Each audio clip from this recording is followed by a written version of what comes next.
नमस्कार। हमारा देश और पूरा विश्व आज कोविड-19 की चुनौती का सामना कर रहा है। कोविड-19 अभी खत्म नहीं हुआ है।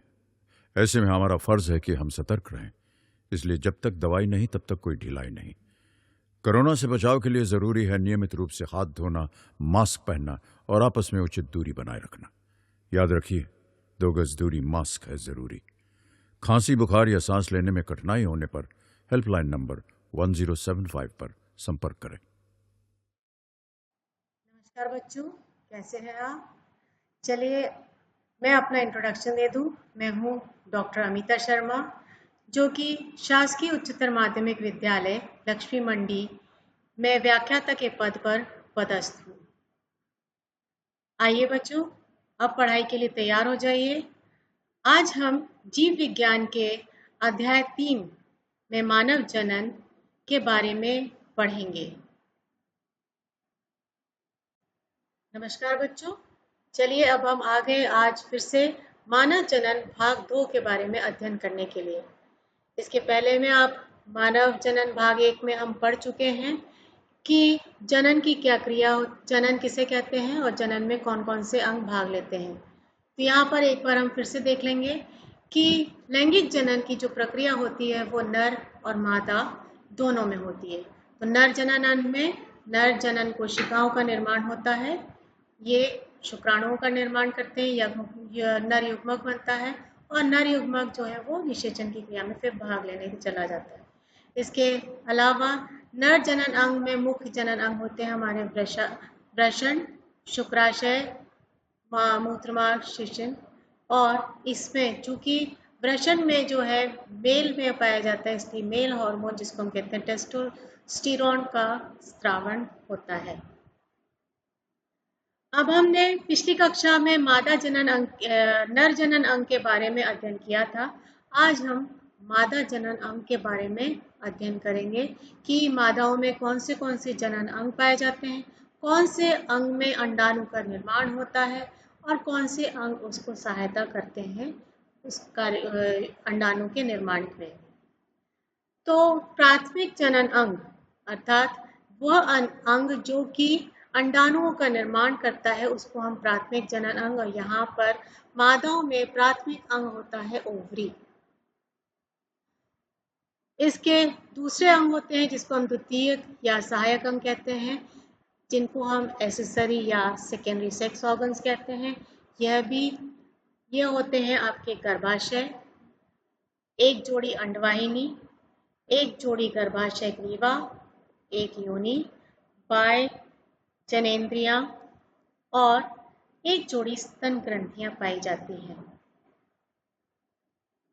इसको हम इसमें देख सकते हैं इस चित्र के माध्यम से कि यहाँ पर आप देख रहे हैं कि एक जोड़ी इसमें ओवरी पाई जाती है, एक जोड़ी सर्विक्स या ग्रीवा पाई जाती है, एक जोड़ी फैलोपियन ट्यूब्स पाई जाती हैं और एक वेजाइना पाया जाता है।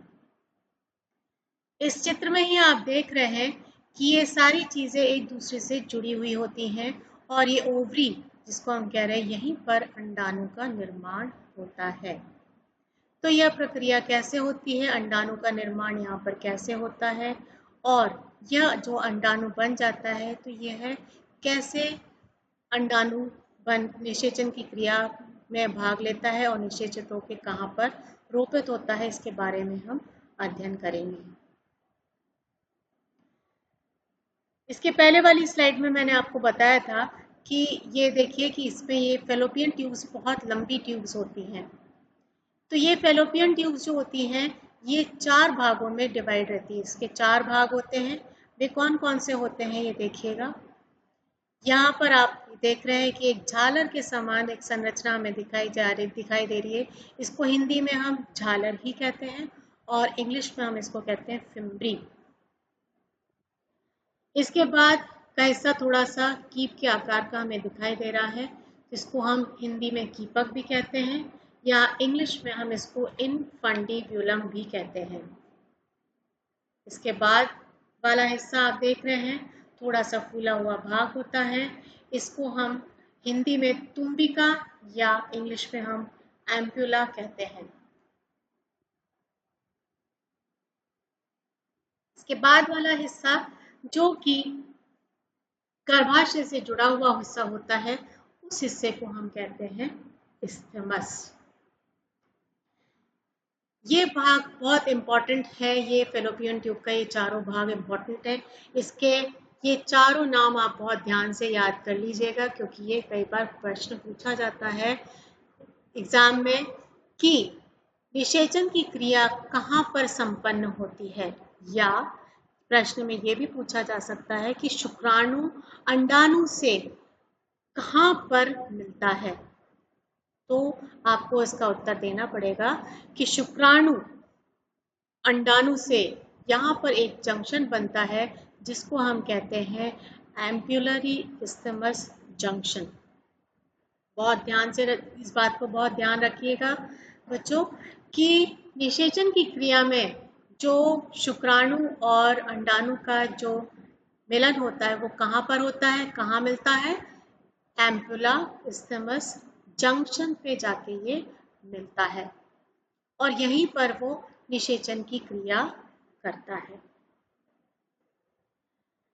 जैसे कि आपको बताया था पिछले कक्षा में कि युग्मक जनन, चूंकि जब युग्मकों का निर्माण होता है उसी के बाद निषेचन की क्रिया होती है। तो सबसे पहले युग्मक जनन के बारे में हमने बात की थी। दो प्रकार के युग्मक बनते हैं, नर में शुक्राणु जनन और मादा में अंडाणु जनन। शुक्राणु जनन की क्रिया जो होती है वृषण में होती है और वृषण में ही शुक्राणुओं का निर्माण होता है, और मादा में अंड जनन की प्रक्रिया जो है अंडाशय में होती है और वहीं पर अंडाणु का निर्माण होता है। तो चलिए, ये वृषण में शुक्राणुओं का निर्माण कैसे होता है और कहाँ पर होता है, इस प्रक्रिया को हम अच्छे से समझेंगे। शुक्र जनन नलिका, इसके पहले वाले कक्षा में भी मैंने बताया था आपको कि वृषण की जब हम संरचना देखते हैं तो उसमें देखते हैं कि कुछ चेम्बर्स जो कि 250 की संख्या में होते हैं चेम्बर्स पाए जाते हैं, जिन्हें हम टेस्टिक्युलर लोब्यूल्स कहते हैं या वृषणीय पिंडक कहते हैं। इन्हीं में बहुत ज़्यादा कुंडलित आकार की नलिकाएं होती हैं जिनको हम शुक्र जनक नलिका कहते हैं या जिनको हम सेमिनिफेरस ट्यूब्यूल्स कहते हैं। और ये जो शुक्र जनक नलिकाएं होती हैं, इन्हीं में शुक्राणुओं का निर्माण होता है, इन्हीं में शुक्राणुओं का निर्माण होता है या युग्मकों का निर्माण होता है। इसकी काट का भी मैंने आपको बताया था। जब हम काट देखते हैं तो इसमें दो प्रकार की कोशिकाएं दिखती हैं, एक होता है जिसको हम कहते हैं स्पर्मेटोगोनियम, दूसरा होता है सर्टोली सेल्स। ये जो स्पर्मेटोगोनियम होता है ये ही युग्मकों का निर्माण करता है, और जब युग्मक निर्मित हो जाते हैं तो वे यहाँ पर इन सर्टोली कोशिकाओं में सिर के द्वारा मध्य में धंसे हुए पाए जाते हैं, और ये सर्टोली कोशिकाएं इनको धंसने के साथ साथ इनको पोषण भी प्रदान करती हैं। साथ ही साथ इनमें लेडिक सेल्स भी पाई जाती हैं जो कि शुक्रजनक नलिकाओं के बीच के जो स्पेस होता है वहाँ पर पाई जाती हैं। ये लेडिक कोशिकाएं मेल हार्मोन्स का स्रावन करती हैं जो कि होते हैं टेस्टोस्टेरोन और अन्य हार्मोन्स होते हैं जो कि द्वितीयक लैंगिक लक्षणों के विकास को प्रेरित करती हैं। अब हम बात करते हैं मेन उस पे कि शुक्राणुओं का निर्माण कैसे होता है। शुक्राणु का निर्माण कौन सी अवस्था में होता है, पहले तो हम ये जान लें कि यह प्रक्रिया किशोरावस्था से शुरुआत होती है।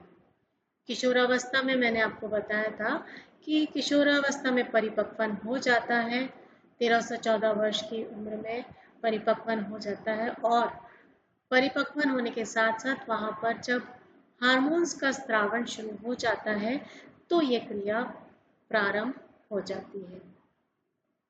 तो सबसे पहले हम बात कर रहे हैं शुक्र जनन की क्रिया की। शुक्र जनन की क्रिया जो होती है इसको हम इंग्लिश में स्पर्मेटोजेनेसिस भी कहते हैं। स्पर्मेटोजेनेसिस जो होती है ये 2 फेजेस में होती है, या इसको हम कह सकते हैं कि 2 फेजेस में होती है। तो उसमें पहली फेज जो होती है उसमें स्पर्मेटिड्स का फॉर्मेशन होता है, अर्थात ये शुक्राणु प्रसू का निर्माण होता है, और दूसरी फेज में जो है वे मेटामॉर्फोसिस की प्रक्रिया के द्वारा शुक्राणुओं का निर्माण करते हैं। सबसे पहली स्टेज में जब हम कह रहे हैं कि शुक्राणु जनन की प्रक्रिया प्रारंभ होती है, तो यहाँ पर सबसे पहले जो 46 गुणसूत्र होते हैं यहाँ पर डिवाइड होना शुरू हो जाते हैं। तो ये पहली स्टेज जो होती है ये होती है मल्टीप्लिकेशन फेज, जहाँ पर कि कोशिकाएं लगातार विभाजन करके, समसूत्री विभाजन होता है यहाँ पर, लगातार विभाजन करके 5 से 7 लेयर स्पर्मेटोगोनियल सेल्स की बना देती हैं। समसूत्री विभाजन होने के कारण यहाँ पर गुणसूत्रों की संख्या बराबर से 46 ही रहती है। फिर ये स्पर्मेटोगोनिया जो निर्मित हो जाते हैं, इनकी जो 5 से 7 लेयर्स हो जाती हैं, ये लगातार विभाजन करके नए स्पर्मेटोगोनियल सेल्स का निर्माण करते रहते हैं। अब यहाँ पर 2 प्रकार के सेल्स का निर्माण हो जाता है, एक जिसको हम कहते हैं टाइप ए और दूसरा जो होता है टाइप बी। एक जो परिपक्वन की स्थिति में आ जाते हैं उनको हम टाइप ए स्पर्मेटोगोनिया कहते हैं, और जो दूसरे जो लगातार विभाजन की क्रिया करते रहते हैं और स्पर्मेटोगोनिया का निर्माण करते रहते हैं उनको हम टाइप बी स्पर्मेटोगोनिया कहते हैं। दूसरी फेज आ जाती है जो कि कहलाती है ग्रोथ फेज। अब यहाँ पर जो है ग्रोथ फेज आने के पहले यहाँ पर अर्धसूत्री विभाजन की प्रक्रिया होती है। अर्धसूत्री विभाजन, जब आपने विभाजन पढ़ा होगा तो उसमें 2 फेजेस होती हैं, अर्धसूत्री 1 एंड मियोसिस 1 एंड मियोसिस 2। तो जो मियोसिस 1 होता है उसमें जो है वो विभाजन होके कोशिकाओं की संख्या जो है वो आधी हो जाती है। यहाँ पर आधी होने के साथ साथ यहाँ पर देख रहे हैं कि गुणसूत्रों की संख्या 46 थी, और यहाँ पर 46 के पश्चात जब अर्धसूत्री विभाजन 1 की प्रक्रिया स्टेज होती है तब अर्धसूत्री विभाजन के द्वारा यहाँ पर 23 गुणसूत्रों वाले युग्मकों का निर्माण शुरू हो जाता है। यहाँ पर सबसे पहले बनते हैं हमारे शुक्राणु प्रसू, जिसको हम कहते हैं स्पर्मेटिड्स। स्पर्मेटिड्स का निर्माण हो जाता है। इस प्रक्रिया में जो मियोटिक 1 स्टेज होती है वो रिडक्शन वाली होती है। 2 स्टेजेस होती है, एक होती है रिडक्शन और एक होती है बराबर से। एक में होता है अर्धसूत्री विभाजन जिसमें कि सूत्रों की संख्या आधी हो जाती है, और दूसरे जिसमें कि वो सम संख्या बराबर रहती है। डिवाइड होके यहाँ पर देख रहे हैं आप 2 स्पर्मेटिड्स का फॉर्मेशन हो जाता है। यहाँ पर अब ये जो स्टेज कहलाती है ये कहलाती है ग्रोथ फेज। ग्रोथ फेज में जो है वो अपने आप को विकास करता है, स्टोरेज करता है न्यूट्रिएंट्स का, और यहीं पर डीएनए का रेप्लिकेशन भी होता है ताकि वो और स्पर्मेटोगोनियल सेल्स का निर्माण कर सके, और ये साइज में डबल हो जाता है। रिडक्शन के पश्चात अब तीसरी स्टेज आती है जिसको हम कहते हैं फेज ऑफ मैच्योरेशन। यहाँ पर अर्धसूत्री विभाजन की दूसरी प्रक्रिया होती है जिसमें कि गुणसूत्रों की संख्या बराबर से 23 ही बनी रहती है, और यहाँ से 2 से 4 कोशिकाओं का निर्माण हो जाता है, और यही कोशिकाएं जो हैं फिर मेटामॉर्फोसिस की क्रिया करके, परिपक्वन की क्रिया करके परिपक्व शुक्राणुओं का निर्माण कर देती हैं। ये शुक्राणु जब निर्मित हो जाते हैं, अब ये शुक्राणु जो है अब भाग लेने के लिए तैयार हो जाते हैं। इनका अर्थात युग्मक जनन की क्रिया यहाँ पर पूर्ण हो गई है और शुक्राणु जनन की क्रिया पूर्ण हो गई है, अर्थात शुक्राणुओं का निर्माण पूर्ण हो गया है। शुक्राणु के निर्माण में सहायता करने कैसे होता है, इसकी सहायता के लिए जैसे कि आपको बताया था कि कुछ हार्मोन्स का स्रावण होता है जो कि लेडिक कोशिकाओं के द्वारा होता है। गोनेडोट्रोपिक रिलीजिंग हार्मोन GnRH, ये हार्मोन्स जो होते हैं GnRH ये गोनाडोट्रोपिक रिलीजिंग हार्मोन्स हाइपोथैलेमस के द्वारा रिलीज होते हैं, जो कि हमारे एंटीरियर पिट्यूटरी ग्रंथि से निकलते हैं। इसमें से दो हार्मोन्स निकलते हैं, एक होता है LH और दूसरा होता है FSH। LH मतलब ल्यूटिनाइजिंग हार्मोन और FSH मतलब फॉलिकल स्टिमुलेटिंग हार्मोन। LH जो है लेडिक सेल्स द्वारा टेस्टोस्टेरोन के स्रावन को प्रेरित करता, ताकि नर में द्वितीय लैंगिक लक्षणों को वो प्रेरित कर सके। और सर्टोली कोशिकाएं को जो FSH होता है वो सर्टोली कोशिकाओं में जो फ्रक्टोज बनता है वो उसको सहायता करता है स्पर्मेटोजेनेसिस लगातार क्रिया करने के लिए, ताकि वो उनको पोषण, जो शुक्राणुओं का निर्माण होता है उनको पोषण प्रदान कर सके। अब मेन इंपॉर्टेंट पॉइंट है शुक्राणु की संरचना। शुक्राणु जो कि निषेचन की क्रिया में भाग लेता है नर युग्मक कहलाता है, जो कि नर में बनता है। यह एक बहुत इंपॉर्टेंट, ये परीक्षा की दृष्टि से भी बहुत इंपॉर्टेंट चित्र है, क्योंकि इसकी संरचना कई बार प्रश्न में पूछी गई है, पेपर्स में पूछी जाती है। इसको हम 3 भागों में डिवाइड कर सकते हैं। पहला शीर्ष, मध्य और तीसरा भाग जो जाता है वो पूंछ हो जाता है। पीछे का भाग आप देख रहे हैं कि वो काफी लंबा और लचीला है, जिसको हम पूंछ कह रहे हैं। यह गति प्रदान करने का कार्य करता है, जिसके के कारण जो शुक्राणु होता है वो चल होता है। शुक्राणु को गति प्रदान करने का काम और चलाने का काम ये पूंछ के द्वारा होता है। यहाँ पर सिर में आप देख रहे हैं जो शीर्ष है, हेड जिसको हम कहते हैं, इसका नाम होता है एक्रोसोम। इस एक्रोसोम के अंदर ही न्यूक्लियस होता है। एक्रोसोम की एक खासियत होती है, वो एक कुछ प्रकार के रासायनिक पदार्थ स्रावित करते हैं। इस पॉइंट को आप नोट कर लीजिए कॉपी में बच्चों, बहुत इंपॉर्टेंट है कि एक्रोसोम का कार्य क्या होता है, कई बार प्रश्न में पूछा जाता है। एक्रोसोम कुछ रासायनिक पदार्थों का स्रावन करता है, जिसके कारण जो अंडाणु के बाहर एक लेयर होती है जिसको हम जोना पेलुसिडा कहते हैं, उसको भेद कर वह अंदर प्रवेश कर लेता है। दूसरा हिस्सा जिसको हम कहते हैं मध्य भाग में जो है 10 से 14 माइटोकॉन्ड्रिया पाए जाते हैं। संख्या में होते हैं 10 से 14। माइटोकॉन्ड्रिया का कार्य क्या होता है? माइटोकॉन्ड्रिया को आप जानते हैं कि इसको हम power house of the cell भी कहते हैं। क्यों कहा जाता है? क्योंकि वह ऊर्जा प्रदान करने का कार्य करती है। और यह ऊर्जा की आवश्यकता क्यों पड़ती है? ऊर्जा की आवश्यकता इस शुक्राणु को गति प्रदान करने के लिए आवश्यक पड़ती है, इसलिए ये माइटोकॉन्ड्रिया उसको गति करने के लिए ऊर्जा देती है, जो कि यहाँ पर 10 से 14 की संख्या में पाए जाते हैं। तो बच्चों, इसको आप बहुत अच्छे से बना लीजिए कॉपी में, क्योंकि ये बहुत इम्पोर्टेंट है। कई बार पेपर में पूछा गया है कि शुक्राणु की संरचना का नामांकित चित्र बनाइए, तो उसमें आपको ये बनाना भी होगा। और कई बार ये प्रश्न भी पूछ लिया जाता है कि एक्रोसोम का कार्य क्या है या माइटोकॉन्ड्रिया का कार्य क्या है, तो आपको उसका उत्तर देते आना चाहिए कि एक्रोसोम कुछ रासायनिक पदार्थ स्रावित करता है, जो अंडाणु के जोना पेलुसिडा को भेद कर अंदर प्रवेश करने देता है।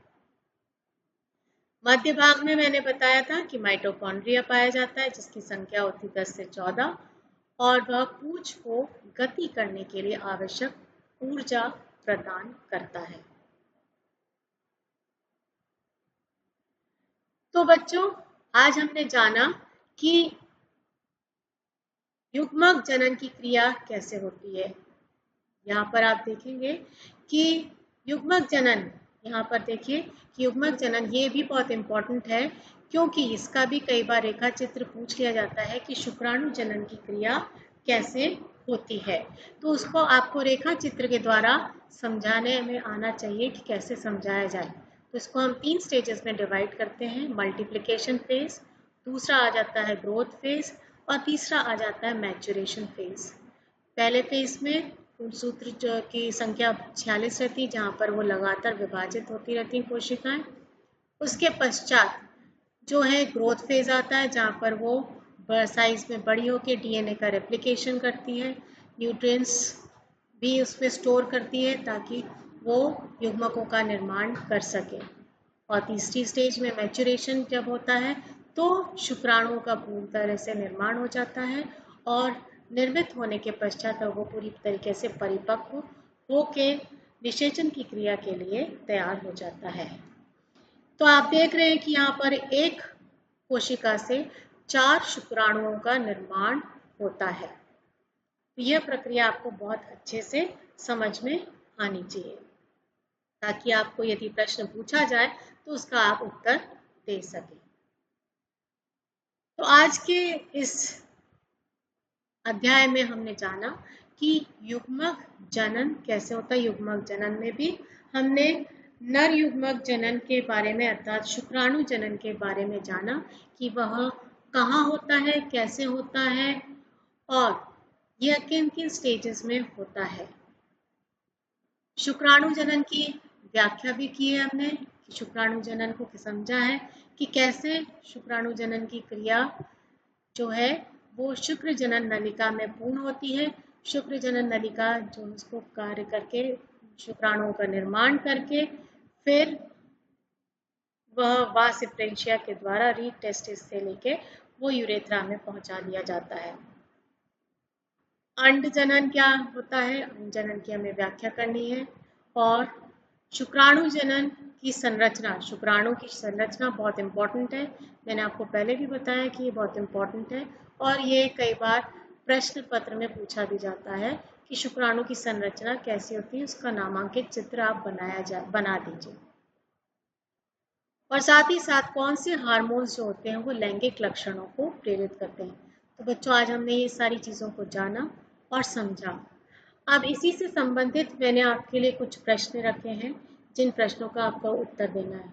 मैं उम्मीद करती हूँ कि आपने इसको बहुत अच्छे से ध्यानपूर्वक यदि पढ़ा होगा तो आप इन प्रश्नों का बहुत आसानी से बिना किताब को खोले, बिना पीछे जाए आप इन प्रश्नों के उत्तर आसानी से दे सकेंगे। सबसे पहला प्रश्न है कि अंडवाहिनी के चारों भाग के नाम क्या है। अंडवाहिनी के चारों भागों के नाम क्या है। मैंने आपको बताया था कि अंडवाहिनी के जो चारों नाम है आपको बहुत ध्यान से इसको याद कर लेना है। ये फिम्ब्री, इन्फंडिब्युलम, एम्पुला, इस्थमस, ये 4 नाम आपको बहुत अच्छे से और ध्यानपूर्वक याद करना है क्योंकि ये बहुत इंपॉर्टेंट है। क्यों इंपॉर्टेंट है इसका भी कारण मैंने आपको बताया था कि यहाँ पर शुक्राणु जो है अंडाणु से एम्पुलरी इस्थमस जंक्शन पर मिलता है। शुक्राणु का मिलन या निषेचन की जो क्रिया होती है वो यहाँ पर एम्पुलरी इस्थमस जंक्शन पर होती है। दूसरा प्रश्न आप लिखिएगा, शुक्राणु अंडवाहिनी के किस भाग में अंडाणु से मिलता है। अभी मैंने आपको बताया कि शुक्राणु अंडवाहिनी से एम्पुलरी इस्थमस जंक्शन पर मिलता है। बहुत छोटे छोटे प्रश्न हैं लेकिन बहुत इंपॉर्टेंट भी हैं। शुक्राणु को गति करने के लिए आवश्यक ऊर्जा कहाँ से मिलती है। इसमें बताया था कि शुक्राणु का जो मध्य भाग होता है उसमें माइटोकॉन्ड्रिया होती है। माइटोकॉन्ड्रिया के द्वारा ही शुक्राणु को गति करने के लिए आवश्यक ऊर्जा मिलती है। शुक्राणु के किस भाग में माइटोकॉन्ड्रिया होता है। शुक्राणु के मध्य भाग में माइटोकॉन्ड्रिया उपस्थित होता है। और आखिरी प्रश्न आपका कि द्वितीयक शुक्राणु कोशिका में कौन सा विभाजन होता है। ये बहुत इंपॉर्टेंट है क्योंकि जब विभाजन की क्रिया होती है तब आप पढ़ते हैं कि समसूत्री और अर्धसूत्री विभाजन। समसूत्री विभाजन तो पूरा एक ही स्टेज में कंप्लीट हो जाता है, लेकिन जो अर्धसूत्री विभाजन होता है वो 2 स्टेजेस में कंप्लीट होता है। पहली स्टेज जो होती है रिडक्शन डिवीजन होती है जिसमें कि गुणसूत्रों की संख्या आधी हो जाती है और दूसरी फेज जो होती है वो समसूत्री के समान ही होती है, जिसमें कि गुणसूत्रों की संख्या समान बनी हुई रहती है और इसी प्रकार जो एक वंश से दूसरे वंश में जो सूचनाएं पहुंचती हैं वो उन्हीं गुणसूत्रों के माध्यम से पहुंचती हैं।